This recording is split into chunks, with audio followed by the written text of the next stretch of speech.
Okay, so this might be one of the best games on the whole platform.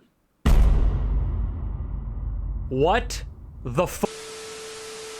Welcome to today's video where I'm going to be talking about Token Traveler Corrupted Entity, which is an absolutely fantastic game by Creatorium, I believe their name is. As per usual, when it comes to Roblox games that kick major ass, this one is sitting at 15 concurrent players, which is f***ing criminal. I'm just gonna say it, this is f***ing criminal, because this game deserves so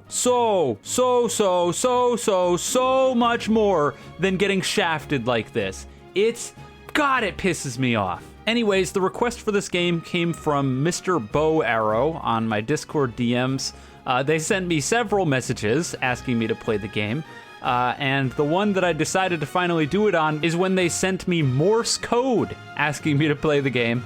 So I figured if someone's sending me Morse code to play something, it's probably pretty good. And don't you go try to send me Morse code for your game requests now, because it's gonna get instantly blocked. Don't do it. Someone already used it. You gotta come up with something yourself. Anyways, what is Token Traveler Corrupted Entity? Well, I guess I would classify it as a puzzle platformer, with a pretty big emphasis on the puzzles, especially earlier on, and a bigger emphasis on the platforming later on in the game, but it does have a very healthy mix of both, alongside just mountains of other cool things when it comes to this game. I'm, of course, going to get into spoilers when I'm talking about this stuff. I did get to relatively the end of the game. I didn't 100% complete the game. I will almost certainly be 100% completing the game in my own time. I just wanted to make sure that this video got out there. But regardless, if you do have any intentions on playing the game, I don't think the spoilers are going to ruin the game by any right, but in case it wasn't very abundantly clear, the game is linked in the description. Go play this if you have any love for video games, honestly. Platformers, definitely, but regardless, spoiler warning ahead. Anyways, the thing about Token Traveler that continuously blew my mind is just the level of game design on display here. As you guys know, I am a huge sucker for good game design, and I'm always sitting here taking big, fat, steamy dumps on crappy games with terrible design. And so playing a game that is as far as humanly possible from those dumpster fire games has been the biggest fresh air since playing games in the better part of a year. I'm not joking. Seriously, whether it be very early on in the game showing you game mechanics that you're about to interact with in a very non-threatening environment right before you get into a more threatening environment, having consistent arrows and other things to show you which way is the correct way to go, alongside expertly crafted level design that makes sure that you're basically never going to get lost despite the levels being considerably intricate. And when you couple all of that with the considerably simple controls of the game, and I'm just blown away. Because yeah, when it comes down to it, this doesn't have a whole bunch of intricate movement mechanics or any of that stuff. It's a very generic Roblox movement-esque game, but with so many twists that it just doesn't get old no matter how long you play. They keep varying stuff up. There's just a staggering amount of twists on the gameplay here. I'll just try to list a couple so that way you can understand. There are rotating platforms you can jump on, buttons that you can push that open doors that start timers that you need to get there in time, buttons that move certain platforms, rotating platforms that have kill barriers on them, rotating platformers that don't have kill barriers and instead have knockdown barriers, slanted platforms that can only be used while you're under the effect of a 7-second speed power-up, water areas that can only be traversed while you have a star active, continuously moving platforms that you need to continuously navigate and in some cases get on and off of while they're moving onto other moving platforms, stationary turret-like enemies that can fire projectiles at you, actual melee-based enemies that will run at you and try to attack you, that not only will fight you, but in a lot of cases you can fight back against. There's an area of the game that's entirely a combat gauntlet in this puzzle-based game. There's a 2.5D section where it shifts your camera to a 2D perspective. There are some boss fights that are legitimately challenging while not being super unfair. And that's just scratching the surface. The list goes on. As I played more and more, I just was surprised and surprised and surprised again. It didn't stop from the very start of the game till I finished playing. I'm gonna die touching this. Oh, I just fall over if I touch it. Oh, that's to show you that if you walk into that, this game is good. There's like, oh my god. This game does what so many games refuse to do. This game needs to be like a lesson in game design. There's so much stuff here where it's just like, oh, that's why. Oh, this is neat. You get 2 platforms going now. Yeet. That's so dope. Wow, that was really cool. Oh, you can't jump on red. Ah. See, game does it again, man. Oh, I need them to jump on the box. So that way I can get, that's so fucking neat. Ah, so if you jump, you get blown back. Okay, understood. Now I can jump across the gap. Oh my god, that's fucking awesome. Oh, does this clear your items? Ah, okay, understood. Prevent cheese, neat. Wait, do those towers dispel the fog? Is that what it is? Oh, so while you're standing near the tower, I swear to God, this game keeps surprising me. Like, the amount of just, I can't even put it into words how impressed I am. So much cool stuff in here. It's incredible. We got rising tides now, that's pretty cool. Oh, now we got things that float on the water. Dude, this is so sick. I just can't get over this game. Huh. I'll be damned. I honestly didn't think that would work. That's fucking cool. They're coming up from the lava? How does this game just keep getting cooler? Like, what? Oh my god. I can't even fathom. The amount of talent that it takes to make something like this is breathtaking. Oh, you have to throw it and then, oh my god. That's insane. Look at this. You gotta run through, throw it, and then... Oh my god, that's sick! Holy shit. Go! That was fucking awesome.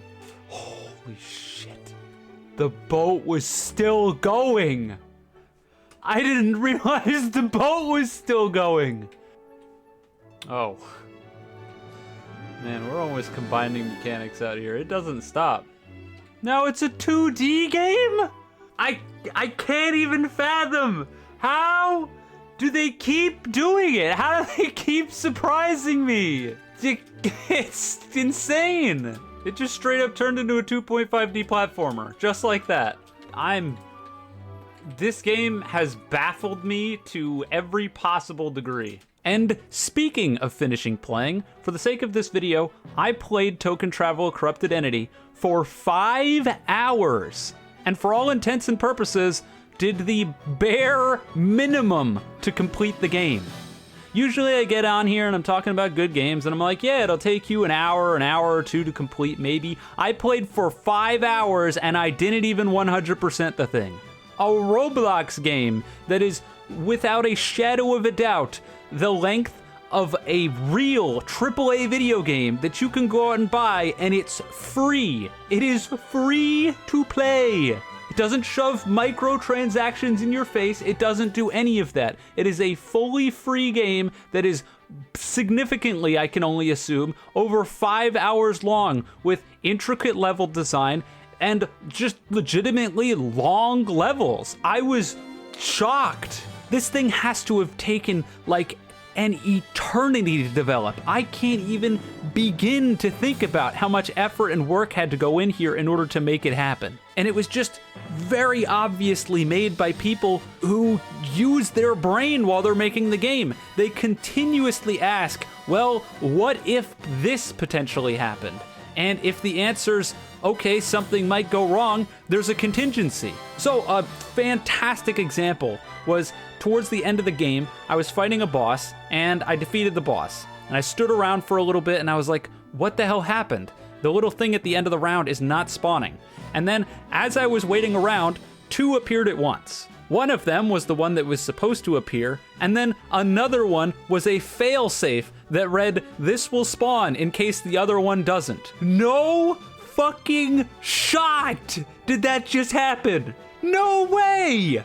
Do you know how many crappy games would have soft locked me there if it didn't spawn? They would have been like, good luck, dude. Restart the boss. And that's what I thought was gonna happen. I sat there and I was like, no, I'm gonna have to restart the whole boss. It was hard. Like, it took a long time to beat. I beat it by the skin of my teeth. I almost died several times. I don't want to redo this. And in any other game, I would have been completely screwed.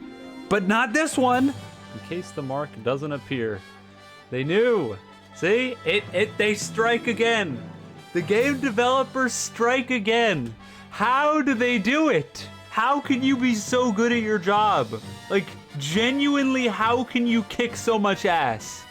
People behind this, hear me. You are the savior of video games on Roblox. How the fuck are you so good at what you do? Oh my god. If you really want me to grasp for straws when it comes to problems that I have with the game, I guess there could technically be maybe 2 or 3 of them. For one thing, when it comes to the checkpoints when finishing a level, I think this probably could have used a little bit of work, as once you collect one of the tokens in the game, it always sends you all the way back to the start of the level. And the thing is that the start of the level in several of the levels I played, granted, obviously I haven't played all of them, but regardless, the ones that I did play, usually the start of the level was really far back and just involved some tedious travel time from point A to point B, and doing that tedious travel every time just to get to the sort of hub area of the level to go to the different parts of it was a little bit obnoxious. Maybe if you picked up a token and you got a little menu or something that would let you teleport back to one of the recent checkpoints that you hit, so if you wanted to just go back to the main hub area as one of the checkpoints, or I don't know, just some sort of solution to this. It's really not the end of the world. It didn't like really make me upset or anything. Like I said, scraping the bottom of the barrel here, looking for things that I could possibly say are wrong. And the other two, I guess, are music related. The one thing is that all of the music in the game is from a whole assortment of different games. It's always displayed in the bottom left, I believe, corner, which is pretty neat. So if you're ever curious about what the track is from and what it is, it's always there for you. But because all the music is from other games, there were times where the audio felt very compressed and kind of low quality. And so that was always kind of a bit of a bummer. But again, not nearly enough to ruin any parts of the game. So I didn't really have any real problem with that. And then the third one, which I suppose is the only legitimate problem, and I don't know how this stuff keeps happening. I feel like I've pointed this out in several games now, and here's another one. But when you get to the end of the level and you pick up the token at the end of the level, there's nothing. There's just nothing. There's no, like, how does this keep happening? Guys, victory music, success, when you get a star in Mario, like, you know, when you win a battle in Final Fantasy, you know, when you win, usually there's some sort of like musical jingle or something, and when there's nothing, it's just really awkward. And it's even more awkward if you, for example, beat a boss, and then at the end of the boss, because it's gone, the music stops. And so you pick up the item and it is dead silent. So I'm not entirely sure how this silence thing when you pick up the item at the very end keeps happening, but we've clearly shown that we're taking music from other games. Just throw in like Super Mario Galaxy's Starget theme or something. Do please, something. It's such a bummer when you pick something up and it's nothing. But like I said, those are all just the most minor of minor nitpicks that I could come up with. Mechanically, the game is sound, it's super fun, it's always keeping you on your toes, it is consistently introducing incredibly cool mechanics, and I just cannot praise it enough. I seriously can't. To the people behind this, I really hope that you see this video, because you guys did an absolutely phenomenal job. As far as I can tell, due to the construction cones and the inability to go into any of the later worlds in the game, I can only assume that they're under construction, they're not done. And take your time, guys, because I'm gonna be taking my time playing through the rest of this phenomenal game, and I really hope that there isn't a bunch of major problems in the levels that I skipped in order to try to finish the game for the sake of this video. But seriously, so good. You should be extremely proud of what you've done. This is incredible. With that said, I'm wrapping up here. Go play this game. Like I said, linked in the description, but with that, I am done. If you enjoyed the video, of course, you can leave a like and subscribe. If you didn't, don't. And with all that being said, have a wonderful day or night wherever you are, and I'll see you guys next time.